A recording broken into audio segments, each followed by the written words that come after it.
আমরা গত ক্লাসে পিথাগোরাসের উপপাদ্যের যে প্রমাণটা শুরু করছি তারই ধারাবাহিকতায় আজকে আমরা সে প্রমাণটা পূর্ণাঙ্গভাবে শিখব। আমরা প্রথম ক্লাসে যেসব বিষয় নিয়ে আলোচনা করছি, অর্থাৎ এই যে আমরা যে পদ্ধতিতে এবার পিথাগোরাসের উপপাদ্যটা প্রমাণ করা হচ্ছে তারই হচ্ছে আমরা আজকে দ্বিতীয় পর্ব ক্লাস বলা যাবে। আমরা প্রথম পর্বের ক্লাসে আমরা কি করছি যে এই উপপাদ্যটা প্রমাণ করতে গেলে, অর্থাৎ এই পদ্ধতিতে প্রমাণ করতে গেলে যে যে বিষয়গুলো জানতে হবে সেটা নিয়ে বিশদ আলোচনা করা হয়েছে এবং আমরা সেই পদ্ধতিগুলো প্রয়োগ করে আমরা রাফলি একটা প্রমাণও করছি। আজকে আমরা ওই ধারণাগুলো ব্যবহার করে পূর্ণাঙ্গভাবে প্রমাণটা করার চেষ্টা করব। আচ্ছা, আর এখানে একটা প্রাসঙ্গিক কথা বলতেই হচ্ছে, সেটা হচ্ছে যে যদি এই পদ্ধতির প্রমাণটা কেউ ভালো মতো বুঝতে চায় তাহলে তাকে অবশ্যই পিথাগোরাসের উপপাদ্যের প্রমাণ, এটা হচ্ছে 8 নম্বর ক্লাস উপপাদ্য, আর এর আগের ক্লাসটা ছিল হচ্ছে 7 নম্বর, যেটাকে আমরা এই পদ্ধতির প্রথম পর্ব বলা হচ্ছে। সেই ক্লাসটা অবশ্যই করে নিতে হবে, তাহলে আজকের ক্লাসটা বুঝতে আরো বেশি সুবিধা হবে।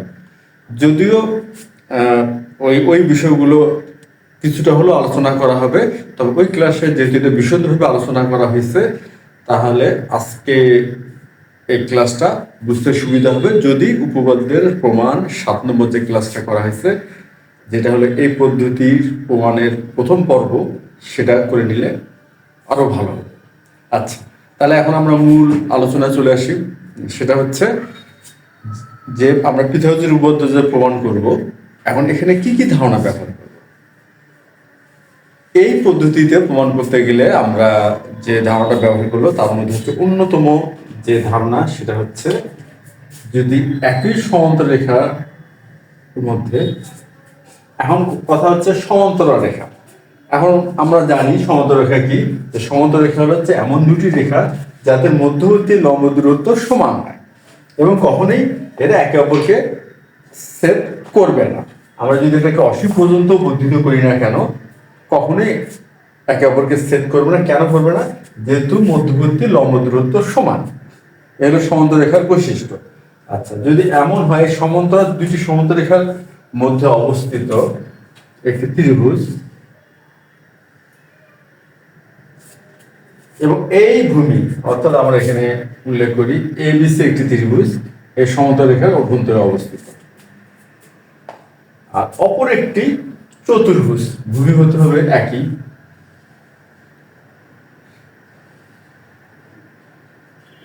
ই এফ, যদি অবস্থিত হয়। এখানে কি কি শর্ত হচ্ছে? শর্ত হচ্ছে একই সমান্তর রেখা ইএফ এবং বিসি এর অভ্যন্তরে অবস্থিত এবং একই ভূমি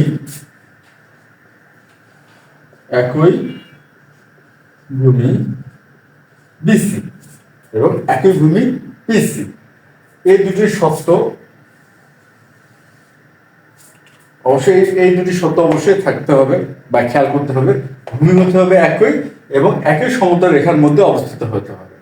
যদি এমন হয় সেই ক্ষেত্রে ত্রিভুজ এবিসি হবে হাফ এর চতুর্ভুজ বিসি এফ ই। আর চতুর্ভুজটা যে ধরনের চতুর্ভুজ হোক না কেন, হোক সেটা আয়ত, হোক সেটা বর্গ, রম্বস, সামান্তরিক, যে ধরনের চতুর্ভুজ হোক না কেন, প্রতি ক্ষেত্রে এই ঘটনাটাই ঘটবে যে ত্রিভুজটির ক্ষেত্রফল হবে এই চতুর্ভুজটির ক্ষেত্রফলের অর্ধেক। শর্ত কি? শর্ত হচ্ছে একই সমান্তর রেখার মধ্যে থাকতে হবে এবং একই ভূমি হতে হবে। ভূমি ভিন্ন কিংবা একই সমান্তর রেখার মধ্যে নাই, সেক্ষেত্রে কিন্তু এটা প্রযোজ্য নয়। এই শর্তের জন্য এই ধারণাটা প্রযোজ্য। এটা হচ্ছে অন্যতম একটি ধারণা যেটা আমরা এখানে ব্যবহার করব। আরেকটি ধারণা যেটা হলো বহুল ব্যবহৃত একটি ধারণা, যে সর্বসমতার ক্ষেত্রে বাহুকোণ বাহুর উপপাদ্য। সর্বসমতার ক্ষেত্রে বাহুকোণ বাহু, সর্বসমতার ধারণা কি? যদি দুইটি ত্রিভুজ মানে হুবহু সমান হয়, হুবহু সমান কথার অর্থ কি? যে একটি ত্রিভুজকে আমরা যে অপর একটি ত্রিভুজের উপরে স্থাপন করি, যেটাকে আমরা বলি উপরিপাদন পদ্ধতি, স্থাপন করলে ত্রিভুজগুলো যদি একটি অপরের সাথে পুরোপুরি মিলে যায়, সব দিক দিয়ে যদি মিলে যায়, তাহলে ত্রিভুজ দুটি হবে সর্বসম। এখন এই সর্বসম প্রমাণ আমরা মূলত সাধারণত 4টি পদ্ধতিতে করে থাকি। তার মধ্যে আজকে আমরা যে পদ্ধতিটা ব্যবহার করবো সেই পদ্ধতিটা হচ্ছে বাহু কোণ বাহু উপপাদ্য। এখন বিষয়টা কি? সর্বসমতা। এটা হচ্ছে বাহু কোণ বাহু, এই উপপাদ্যটা আমরা ব্যবহার করব। সেটা কি? সেটা আমরা একটা চিত্রের সাহায্যে দেখি। যদি দুটি ত্রিভুজ, একটা হলো পি কিউ আর, আর হচ্ছে এল এম এন, এই যে এই দুটি ত্রিভুজ। এখন দেখা হলো যে পি কিউ সমান এল এম, পি কিউ এবং এল এম সমান পি আর সমান এল এম, পি আর আর এল এন সমান। এখন হচ্ছে অন্তর্ভুক্ত কোণের বিষয়টা চলে আসবে। বাহু কোণ বাহু অর্থাৎ দুই বাহু এবং তাদের অন্তর্ভুক্ত কোণ, অর্থাৎ এই দুই বাহু যে বিন্দুতে মিলিত হয়, ওই বিন্দুতে মিলিত বিন্দুতে যে কোণ উৎপন্ন হয় সেই কোণটা এখানে নিতে হবে, ভিন্ন কোণ নিলে হবে না, যেটাকে আমরা অন্তর্ভুক্ত কোণ বলি। তাহলে পি কিউ এবং পি আর পি বিন্দুতে মিলিত হচ্ছে, তাহলে কোণ উৎপন্ন হচ্ছে কিউ পি আর। আর এল এম এবং এল এন মিলিত হয়েছে এল বিন্দুতে, সুতরাং এম এল এম। এই যে কোণ দুটি, এই কোণ দুটি সমান হবে এবং এরা কি? এই বাহু দুটি অন্তর্ভুক্ত কোণ পি আর এই বাহু দুটি অন্তর্ভুক্ত হচ্ছে এ, সেই ক্ষেত্রে ত্রিভুজদ্বয় সর্বসম হবে। এটাই হচ্ছে বাহু কোণ বাহু উপপাদ্য, যেটা দিয়ে আমরা সর্বসমতা বা সর্বসমতা ধারণা পাই বা আমরা প্রমাণ করে থাকি। দুটি ত্রিভুজকে সর্বসম এই পদ্ধতিতে প্রমাণ করা যায়। তা এই দুটি ধারণা আমরা এখানে ব্যবহার করব। আর আরেকটি যে ধারণা, সেটা হচ্ছে যদি এমন হয় এটা একটি রেখা, আচ্ছা ধরে নিয়ে একটি রেখা, এখানে L M R P Q এর দুটি হলো সমান্তরাল রেখা। এল এম এবং পি কিউ হলো দুটি সমান্তরাল রেখা। এখন অপর একটি বিন্দু ধরে নেই ই, সেখান থেকে আমরা আরেকটি সমান্তরাল রেখা আঁকলাম এল এম এর সমান্তরাল করে, অর্থাৎ এল এম এর সমান্তরাল করে আরেকটি রেখা আঁকলাম ই এফ। এখন যেহেতু এল এম এবং ই এফ সমান্তরাল, আমরা ই এফটা কার সমান্তরাল রাখলাম? এল এম এর সমান্তরাল রাখলাম। আর আগে আমরা বলে জানি যে এল এম এবং পি কিউ এটা হলো সমান্তরাল। তাহলে এল এম এবং পি কিউ সমান্তরাল, সেক্ষেত্রে এই ই এফটা অবশ্যই পি কিউ এর সমান্তরাল হবে। এটা হলো একটা কথা। আরেকটি ব্যাপার হচ্ছে এই কোণটা 90 ডিগ্রি, যেহেতু লম্বভাবে আছে এই কোণটা 90 ডিগ্রি এবং এই রেখাটি ই এফ এল এম এর সমান্তরাল, সুতরাং এই যে কোণটা এফ বা ই এফ কিউ, এই কোণটাও 90 ডিগ্রি হয়। যেহেতু এরা সমান্তরাল, তাহলে অনুরূপ কোণ গুলো সমান হয়, সুতরাং এই কোণগুলো 90 ডিগ্রি করে হবে। এই যে ধারণাটা, এই ধারণাগুলো আমরা ব্যবহার করে আজকের উপপাদ্যটা আমরা প্রমাণ করব, পিথাগোরাসের উপপাদ্য।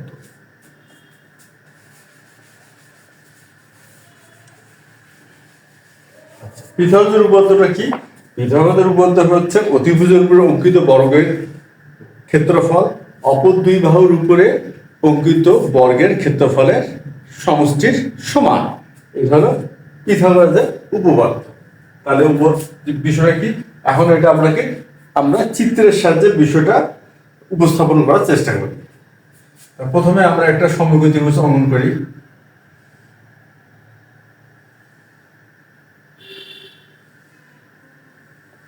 A B C.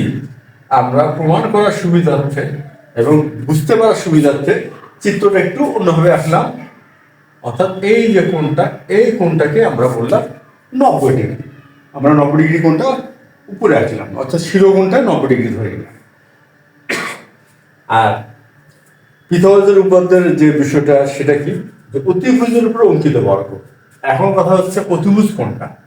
আমরা জানি যে সমকোণী ত্রিভুজের সমকোণের বিপরীত বাহুটি হলো অতিভুজ, তাহলে বিসি হবে অতিভুজ। অতিভুজের উপর অঙ্কিত বর্গ, তাহলে অতিভুজের উপর একটি আমরা বর্গ অঙ্কন করি। একটা বর্গ অঙ্কন করলাম, ই এফ। তাহলে অতিভুজের উপর একটি আমরা বর্গ অঙ্কন করলাম। এই বর্গটা কি হবে, অপর দুই বাহুর উপর অঙ্কিত বর্গ। তাহলে অপর দুই বাহু হচ্ছে এবি, তাহলে এবি এর উপর একটি বর্গ অঙ্কন করি।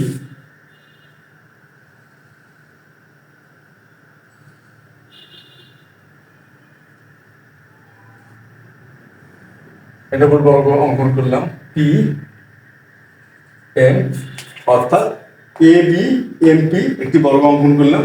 আর আরেকটি বাহু আছে এসি, এই এসি বাহুর উপরও আরেকটি বর্গ অঙ্কন করলাম।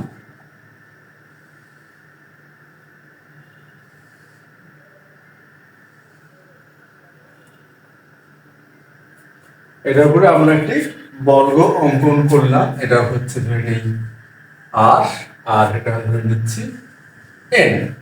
তাহলে আমরা বর্গ অঙ্কন করলাম এসি আর এন। তাহলে এই যে বিষয়টা, অতিভুজের উপর অঙ্কিত বর্গ অপর দুই বাহুর উপরে অঙ্কিত বর্গের সমষ্টির সমান। এখন তাহলে এটা ব্যাপারটা কি, তাহলে অতিভুজের উপর অঙ্কিত বর্গ মানে হচ্ছে তার ক্ষেত্রফল বিসি স্কয়ার হবে।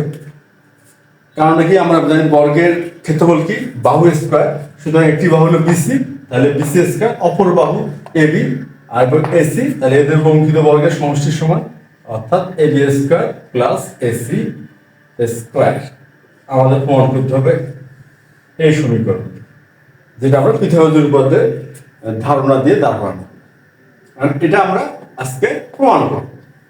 এখন এই প্রমাণটা করতে যে আমাদের অঙ্কন করতে হবে, এক্সট্রা কিছু কাজ করতে হবে, চিত্র আঁকতে হবে প্রমাণ করার সুবিধার্থে। সেটা কি, সেটা হচ্ছে এ বিন্দু হতে ইএফ এর উপরে আমরা কি একটা সমতল রেখা অঙ্কন করব এ বিন্দু দিয়ে, কার, বি অথবা সিএফ এর। তাহলে একটা সমতল রেখা অঙ্কন করি। আচ্ছা, একটা আমরা সমতল রেখা অঙ্কন করলাম, এল এল একটি সমতল রেখা অঙ্কন করলাম, যেটা হলো বিসি কে জি বিন্দুতে সেট করব। কি করলো, বিসি কে জি বিন্দুতে সেট করব। এরপর আমরা কি করব, এরপর হচ্ছে সিএম, সিএম যোগ করলাম, সিএম যোগ করলাম, আর যোগ করব হচ্ছে এ ই, তারপর যোগ করলাম এই। তাহলে সিএম যোগ করলাম আর এই যোগ করলাম। তাহলে আমরা অঙ্কন কি করলাম, অঙ্কন করলাম হচ্ছে এ বিন্দু দিয়ে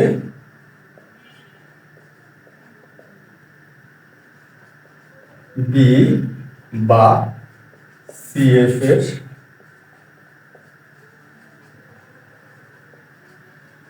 সমান্তরাল এল আঁকি, যা বিসি কে জি এবং ইএফ কে এল বিন্দুতে সেট করে, এল বিন্দুতে সেট করে। তারপরে কি করলাম, তারপরে আমরা এই এবং সিএম যোগ করলাম, এরপর এই এবং সিএম যোগ করি। তারপর আমরা কি করলাম, এই এবং সিএম যোগ করি। এই হচ্ছে আমাদের যে প্রমাণ করার সুবিধার্থে আমরা এই চিত্রটা অঙ্কন করে নিলাম, মানে এক্সট্রা একটা কাজ করে নিলাম। এখন আমরা চলে আসবো প্রমাণ।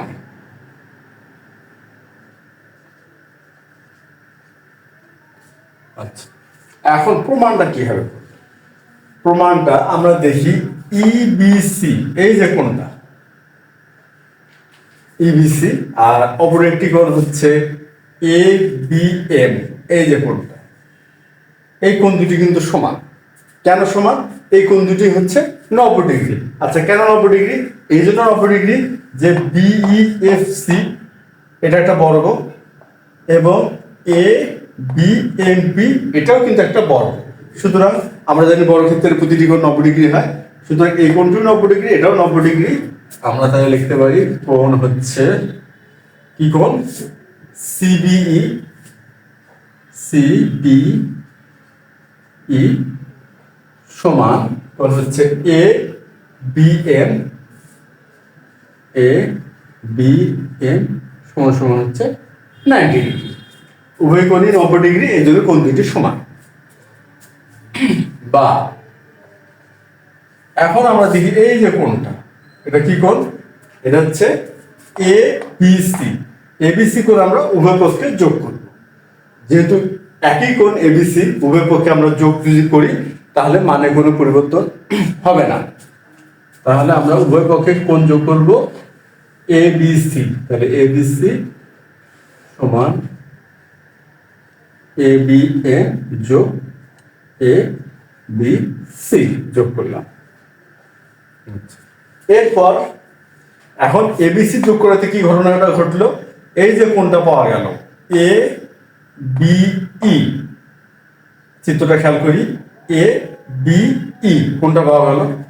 তাহলে এটা হচ্ছে এ বি ই সমান সমান, আর A B M R A B C, A B M দেখি A B M R A B C পাওয়া গেল কি এম বি সি, তাহলে পাওয়া গেল এম বি সি। এই কোণ দুটি কিন্তু আমরা সমান প্রমাণ করতে পারলাম। প্রমাণ আমরা কিন্তু খুব সহজভাবেই করলাম, খুব যে জটিল কিছু করলাম তা কিন্তু না। প্রথমে আমরা এই কোণ দুটি সমান দেখালাম, কারণ উভয় হচ্ছে 90 ডিগ্রি। তারপরে কি করলাম, উভয় পক্ষে কোণ এবিসি যোগ করলাম।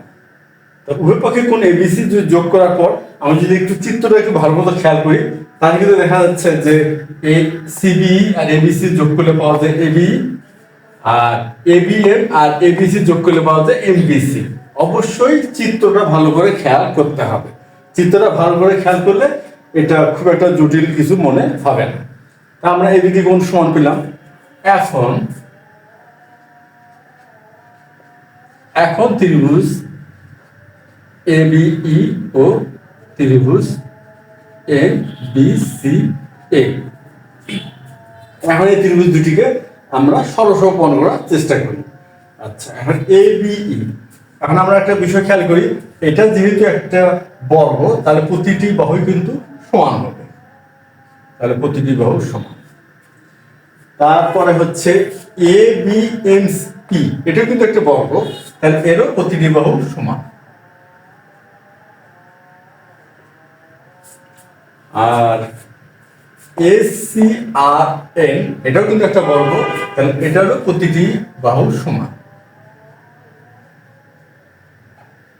আমরা খেয়াল করি এখানে কিন্তু আমরা একটা করে টান দিলাম, এই চারটা বাহু সমান, এখানে দুটো করে বুঝাইলাম, এই চারটা বাহু সমান, আর এখানে তিনটা করে, তাহলে এই চারটা বাহু, এই চারটা বাহু আর এই চারটা বাহু এটা কিন্তু সমান। আচ্ছা, এখন আমরা দেখাতে পারি যে আমরা এ বিইটা খেয়াল করি, ত্রিভুজটা এ বিই, এর প্রমাণটা বুঝতে গেলে কিন্তু যে কোনো জ্যামিতিক যে প্রমাণ এটা বুঝতে গেলে চিত্রটা খুব ভালো করে খেয়াল করতে হয়, এটা আরো বেশি খেয়াল করতে হবে, খুব ভালো মতো এটা খেয়াল করতে হবে। যেহেতু চিত্রটা দেখতে হঠাৎ করে কেমন লাগে, এই জন্য আমরা প্রমাণটা বোঝার জন্য খুব ভালো করে চিত্রটা খেয়াল করব। খুব ভালো করে যে চিত্রটা খেয়াল করি, মনে হয় না প্রমাণটা খুব একটা জটিল মনে হবে। আচ্ছা, তাহলে আমরা চিত্রটা যদি খেয়াল করি তাহলে কি পাই, যেমন ত্রিভুজ এ বি এ, ত্রিভুজ এ বিই তে এই যে বি ই এই বাহুটি, আচ্ছা তাহলে বি বাহু নিলাম সমান, আর এ বি সি ত্রিভুজে দেখি বিসি বাহু বিদ্যমান, আমরা দেখি বি এবং বিসি কিন্তু সমান, একই বর্গের বাহু, সুতরাং এখানে বিসি লিখলাম কমা। আর আরেকটি বিষয় খেয়াল করি, এই যে ত্রিভুজটা A B M ত্রিভুজে A B বাহু আছে, তাহলে এ বি বাহু, আর এম বি সি ত্রিভুজটা দেখি এম বি সি, এই ত্রিভুজে বি এম বাহুটা আছে, এবং আমরা এ বি এবং বি এম কে সমান বলবো, কেন এরা হচ্ছে একই বর্গের দুটি বাহু, বিএম এবং অন্তর্ভুক্ত কোণ। এখন আমরা খেয়াল করি বি এবং বিসি, বিই বা ইবি আর হচ্ছে বি এবং এবি। খেয়াল করি বিই এবং এবি বাহুটা আমরা যদি খেয়াল করি তাহলে আমরা বিইটা দেখি, বিই হচ্ছে এই বাহুটা আর এবি হচ্ছে এই বাহুটা এবি। এখানে আমরা কোনটা পাই? এ বিই বাহু কোন পাই? এই দুটি বাহুর অন্তর্ভুক্ত কোণ এবিই। বি আর এবি এই দুটি বাহুর অন্তর্ভুক্ত কোণ কি? এবিই সমান অন্তর্ভুক্ত কোণ।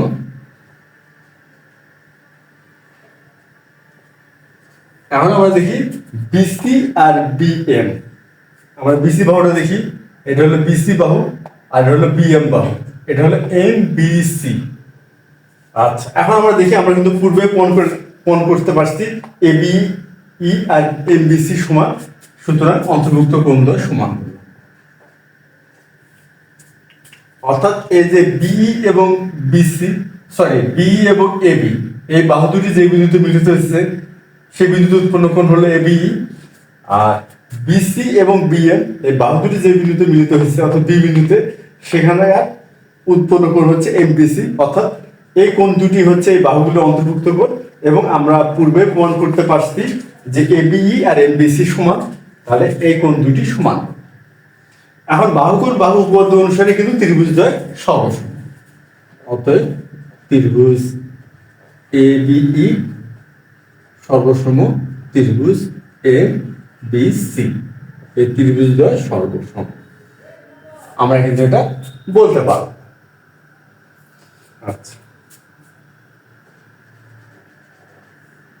আবার এখন আমরা একটা বিষয় দেখি যে বিই এবং এল এরা কিন্তু সমান্তরাল, কারণ আমরা কিন্তু সমান্তরাল আঁকছি।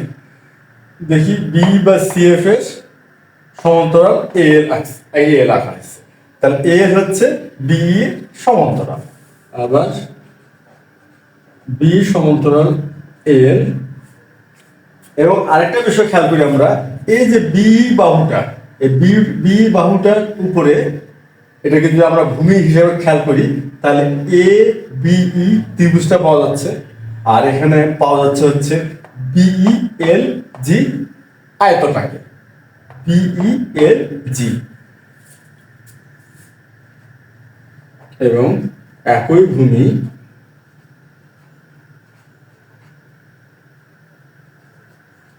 বি এর উপর অবস্থিত ত্রিভুজ অবস্থিত হওয়ায়, মানে এই যে সমান্তর রেখার যুগল এই সমান্তর রেখার মধ্যে অবস্থিত এবং একই ভূমি বি এর উপর অবস্থিত হয় কি হচ্ছে ত্রিভুজ এ বিই হবে হাফ আয়ত বিই এল জি, বিই এল জি। আচ্ছা, তাহলে আমরা জানি যদি একই সমতল রেখার মধ্যে এবং একই ভূমি হয় সেই ক্ষেত্রে ত্রিভুজের ক্ষেত্রফল হবে ওই আয়ত বা ওই যে কোনো চতুর্ভুজ হতে পারে। এখন এই ক্ষেত্রে আমরা একটা আয়ত পেলাম, আয়তটির ক্ষেত্রফলের অর্ধেক। তাহলে এই ধারণা ব্যবহার করে আমরা কি পেলাম যে ত্রিভুজ এবিই হচ্ছে এই বিই এল জি আয়তের অর্ধেক এর ক্ষেত্রফল। এবং আরেকটি বিষয় আমরা খেয়াল করি যে এই যে পি এ এবং এম বি এরা কিন্তু সমান্তরাল। যদি পি এ এবং এম বি সমান্তরাল হয় তাহলে পিসি এবং এম বিও সমান্তরাল। তাহলে হচ্ছে পিসি সমান্তরাল এম বি এবং একই ভূমি, এক্ষেত্রে ভূমিটা কোনটা হচ্ছে এমবি। এমবি এই ভূমির উপরে অবস্থিত, একই ভূমি এমবি এর অবস্থিত ওয়াই কি হলো, যে এই যে ত্রিভুজটা কোনটা, এন বি সি, এই ত্রিভুজটা হবে এই যে আমাদের এই কি বলা যায়, এই বর্গটা বি এম পি এ, এটার ক্ষেত্রফলের অর্ধেক। কেন কেন দেখা যাচ্ছে আমরা পিসি এবং এমবি খেয়াল করি, পিসি এবং এমবি এই সমতলরেখা যুগলের মধ্যে আমাদের এই বর্গটাও আছে এবং এই ত্রিভুজটিও আছে এবং ভূমি, উভয় ভূমি হলো এমবি। যেহেতু একই ভূমি এমবি এবং সমতলরেখা যুগলের মধ্যে অবস্থিত, সুতরাং এই ত্রিভুজটার ক্ষেত্রফল হবে কি, এই বর্গটির ক্ষেত্রফলের অর্ধেক। সুতরাং ত্রিভুজ এ বি সি সমান হাফ বর্গ A B M P, A B M P উভয় কিন্তু একই কারণ, আমরা একই সত্য ব্যবহার করে এই দুটি ধারণা পেলাম। যেহেতু ত্রিভুজ এবিই আর ত্রিভুজ এবিসি এরা হচ্ছে সর্বসম, ত্রিভুজ দ্বয় সর্বসম, অতএব আমরা বলতে পারবো বিই এল জি সমান হচ্ছে এ বি এম পি, আমরা কিন্তু এটা বলতে পারবো। তাহলে আমরা কিন্তু আমাদের একটি ধারণা বা একটা চূড়ান্ত ধারণা পেয়ে গেলাম। কি পেয়ে গেলাম, যে বিই এল জি এই আয়তটা এ বি এম বি এই বর্গটির সমান, আমরা কিন্তু এই ধারণাটা পেয়ে গেলাম। তাহলে আমাদের প্রমাণে কিন্তু প্রথম অংশটা হয়ে গেল। প্রথম অংশটা আমরা কি করতে পারলাম, প্রমাণ করতে পারলাম। এখন আমাদের দ্বিতীয় অংশটা, আর দ্বিতীয় অংশটা কি, এই যে এখানে আমাদের একটা আয়ত আছে জি এল এফ সি, এই আয়তটা আমরা এখন প্রমাণ করার চেষ্টা করব। এই যে এখানে যে একটি বর্গ আছে এ সি আর এন, এই বর্গটা সমান, এটা হলো আমরা দ্বিতীয় অংশে প্রমাণটা করব। তাহলে আমরা এখন এই প্রমাণটা করতে গেলে আমরা যে কাজটা করব এখন, বা প্রমাণ করার সুবিধার্থে,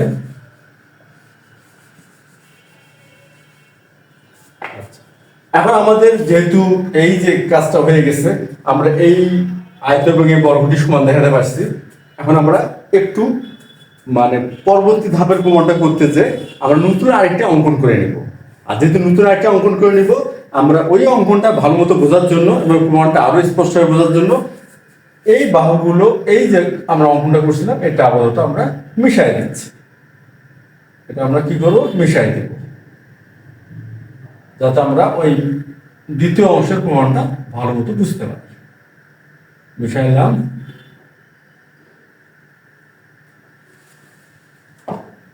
মিশাই দেওয়া। এখন আমরা দ্বিতীয় অংশের প্রমাণটা করব।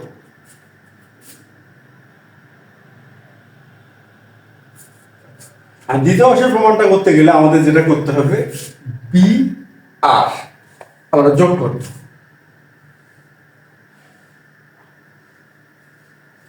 আমরা কি করলাম, বি আর যোগ করলাম। আর আরেকটি কাজ করব, আমরা এ এফ যোগ করব, এফ যোগ করব। তাহলে এই ক্ষেত্রে আমরা কি করতেছি, এখন আমরা করব হচ্ছে বি আর এবং এফ যোগ করি। আমরা বি আর এবং এফ যোগ করলাম। আচ্ছা, এখন যোগ করার পর এখন আমরা ওই কাজটা ধাপে ধাপে আবার করব। আমরা যে পদ্ধতিতে এই প্রমাণটা করলাম, অর্থাৎ প্রথম অংশের প্রমাণটা করলাম, ঠিক একই রকম পদ্ধতিতে আমরা দ্বিতীয় অংশের প্রমাণটা করব। মানে এখন যে দ্বিতীয় ভাগের প্রমাণটা, সেটা কি হবে, আমরা খেয়াল করে দেখি।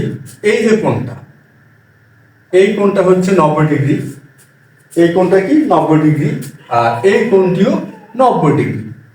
এই দুটি কোণই কিন্তু 90 ডিগ্রি। কেন? কারণটা হচ্ছে যে এটা একটি বর্গ, আর এটাও কিন্তু একটা বর্গ, তাহলে এই কোণ দুটি 90 ডিগ্রি হবে।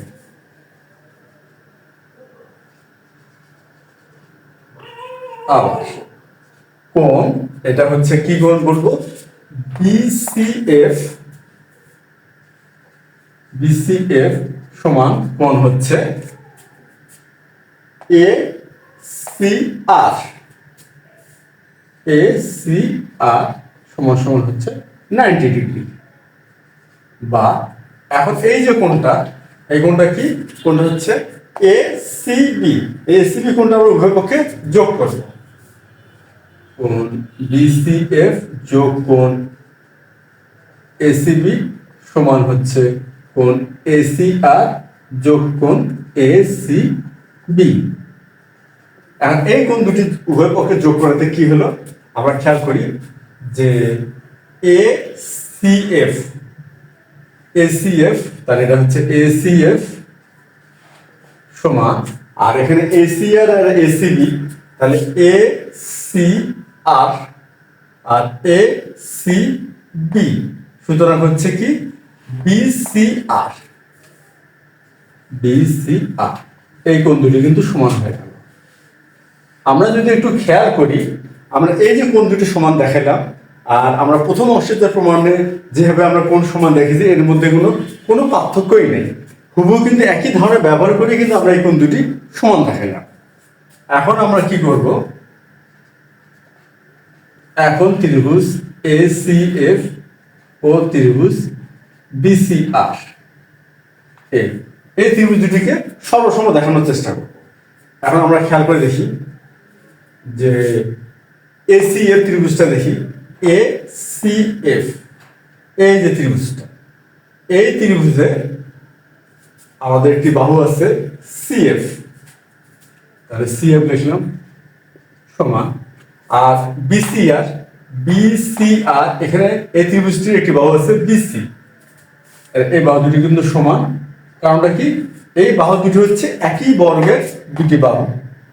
তারপরে এখন আমরা আরেকটি দেখি, আরেকটি বাহু, সেটা কি, আমাদের ত্রিভুজটা দেখি এসিএফ, এসিএফ এই ত্রিভুজটা, এখানে একটা বাহু পাইলাম আমরা এসি, আচ্ছা এসি, আর অপর ত্রিভুজ বিসিআর, বিসিআর দেখি বিসিআর, এখানে দেখি সিআর। আমরা দেখি এসি এবং সিআর একই বর্গের দুটি বাহু, সুতরাং আমরা এটা লিখতে পারি এসি সমান সিআর। এবং অন্তর্ভুক্ত কোণ আমরা এখন একটা খেয়াল করে দেখি, এসিএফ দেখি এসিএফ এটা কি, এসি এবং সিএফ অর্থাৎ এসি এবং সিএফ এই দুটি বাহুর অন্তর্ভুক্ত কোণ সমান এসি এবং সিএফ। আর বিসি আর সিআর দেখি, বিসি আর সিআর এর বাহুর অন্তর্ভুক্ত হচ্ছে বিসিআর। এবং আমরা খেয়াল করে দেখি যে এটা কিন্তু আমরা পূর্বে প্রমাণ করে রাখছি এসিএফ আর বিসিআর সমান, তাহলে আমরা সমান লিখতে পারি। তাহলে অন্তর্ভুক্ত কোণদ্বয় সমান হলো, তাহলে বাহুগণ বাহু উপাদ্য অনুযায়ী কি হচ্ছে, এই ত্রিভুজ হচ্ছে সর্বসম। অতএব ত্রিভুজ এসিএফ সর্বসম ত্রিভুজ বিসিআর। তাহলে ত্রিভুজদ্বয় কি হলো, সর্বসম হলো। আমরা কিন্তু এটা পেয়ে গেলাম।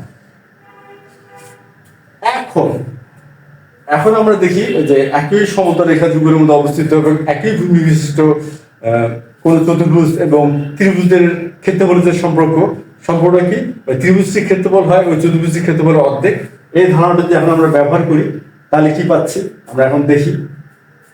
এখানে আমাদের ত্রিভুজ আছে হচ্ছে এসিএফ, আর এখানে চতুর্ভুজটি হচ্ছে জিএলএফসি। এর হচ্ছে উভয় একই ভূমি সিএফ, আর একই সমতল রেখা হচ্ছে এল এবং সিএফ এর মধ্যে অবস্থিত। সুতরাং এই ত্রিভুজটার ক্ষেত্রফল হবে এই আয়তটির ক্ষেত্রফলের অর্ধেক, অর্থাৎ জিএলএফসি ক্ষেত্রফলের অর্ধেক। তাহলে আমরা লিখতে পারি যেহেতু এল সমান্তরাল হচ্ছে সিএফ, এবং একই ভূমি হচ্ছে CF। অতএব ত্রিভুজ হচ্ছে ACF সমান সমান হাফ আয়ত GLFC। এটা আমরা বলতে পারি। আবার এখন আমরা খেয়াল করি, অপর একটি ত্রিভুজ আছে BCR। এই যে ত্রিভুজটা, এই ত্রিভুজটা আমরা দেখি, এটা হচ্ছে BN এবং CR, এই রেখা দুটি সমান্তরাল। এখানে হচ্ছে BN CR এবং একই ভূমি কি? একই ভূমি হচ্ছে, দেখি আমরা খেয়াল করে দেখি, একই ভূমি হচ্ছে CR। তাহলে অতএব ত্রিভুজ হচ্ছে BCR সমান হাফ, বর্গ হবে কি ANRC বা ACRN। তাহলে এটা সমান। এখন আমরা খেয়াল করে দেখি আমাদের এখানে কি কি ধারণা আসলো। এই ত্রিভুজের ক্ষেত্রফল হচ্ছে এই আয়তটির অর্ধেক, আর এই ত্রিভুজের ক্ষেত্রফল হচ্ছে এই আয়তটির অর্ধেক। যেহেতু ত্রিভুজদ্বয় সর্বসম, তাহলে আমরা কি বলতে পারবো যে এই আয়তটা এবং এই বর্গটা হচ্ছে সমান। এটা আমরা কিন্তু বলতে পারবো।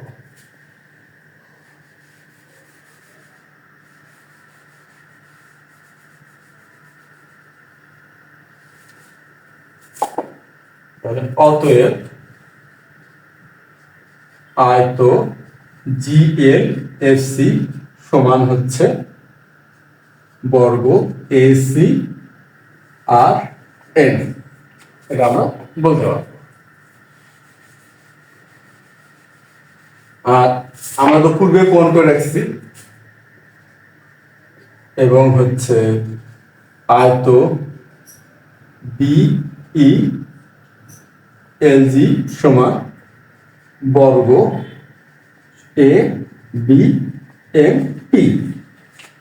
তাহলে আমাদের কিন্তু দুই ধাপে আমাদের প্রমাণ হয়ে গেল এই যে ধারণা যে এই চতুর্ভুজ এবং এই চতুর্ভুজটা সমান, এবং এই চতুর্ভুজ এবং এই চতুর্ভুজটিও সমান।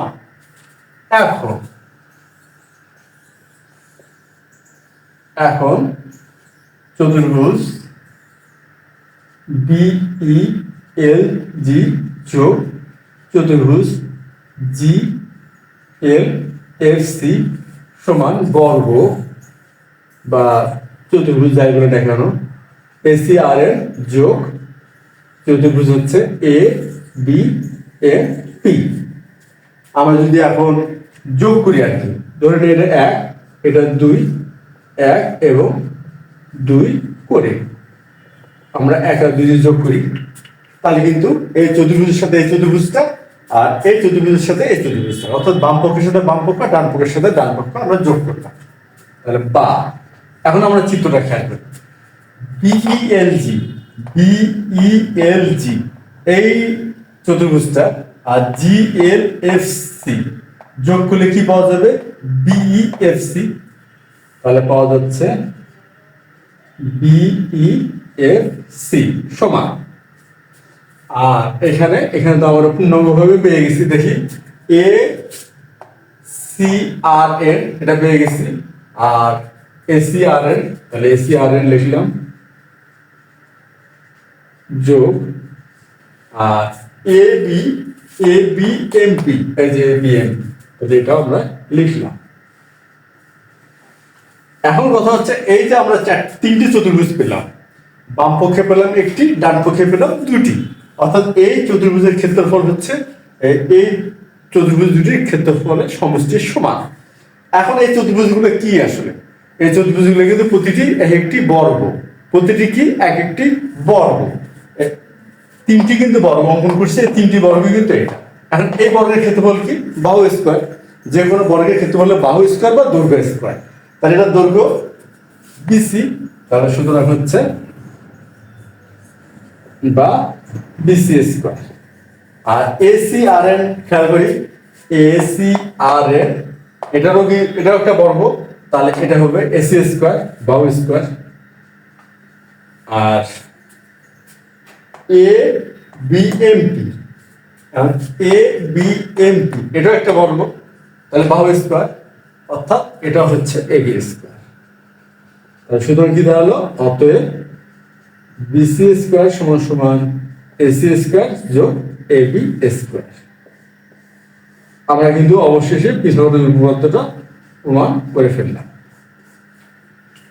এটি ছিল আজকে আমাদের পিথাগোরাসের উপপাদ্য প্রমাণের ভিন্ন একটি পদ্ধতি।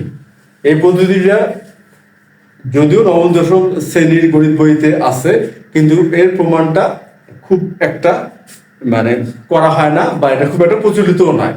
এটা একটু ভিন্ন আঙ্গিকে প্রমাণটা করা হয়েছে, যেটা আমরা দুটি ক্লাস ধরে আলোচনা করলাম, বিষয়টা বোঝার চেষ্টা করলাম, এবং আজকে আমরা ওই ক্লাসের দ্বিতীয় পর্বে পূর্ণাঙ্গভাবে বা বলা যেতে পারে চূড়ান্তভাবে বিষয়টা প্রতিষ্ঠিত করার চেষ্টা করলাম, এবং যতটা সম্ভব আমরা বিষয়গুলো ভালো মতো বুঝে এবং গাণিতিক ব্যাখ্যা সহকারে বোঝার চেষ্টা করলাম।